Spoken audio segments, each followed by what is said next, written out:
काय दुटप्पीपणा आहे ना. देवाच्या नावाने अक्षरशः बाजार मांडलाय. लालबागचा राजा मुंबईतलं सगळ्यात प्रसिद्ध मंडळ, जिथे अगदी प्रत्येक सेलिब्रिटी असेल, नेते मंडळी असतील, आवर्जून हजेरी लावतात आणि भरभरून दान करतात. सगळ्यात जास्त देणगी मिळतं असं मंडळ म्हणजे लालबागचा राजा. आणि आज त्याच लालबागच्या राजाच्या मंडळाने अतिशय निंदनीय कृत्य केलंय. मुंबईमध्ये मराठा बांधवांचं आंदोलन चालू आहे आणि तिथले आंदोलनकर्ते लालबागचा राजा अन्नछत्र मंडळामध्ये जेवायला यायला नको म्हणून त्यांनी आज त्यांचं अन्नछत्र मंडळ बंद ठेवलं. अरे, जनाची नाही तर मनाची लाज वाटली पाहिजे.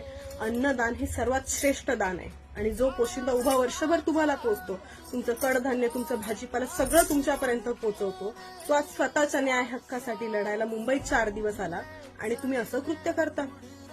आणि सरकारचाही रडीचा डाव बघा. जिथे मराठा बांधव थांबलेत आझाद मैदान, तिथल्या आजूबाजूच्या परिसरातली सगळी हॉटेलं बंद ठेवली. खाऊ गल्ली जी अगदी प्रत्येक गरीबाला खिशाला परवडते ती बंद ठेवली. पण मराठा बांधवांना फरक पडत नसतो. ते रस्त्यावर, गाडीमध्ये, स्टेशनवर जिथे जागा मिळेल तिथे स्वतःचं जेवण बनवून जगतायत, खातायत, राहतायत.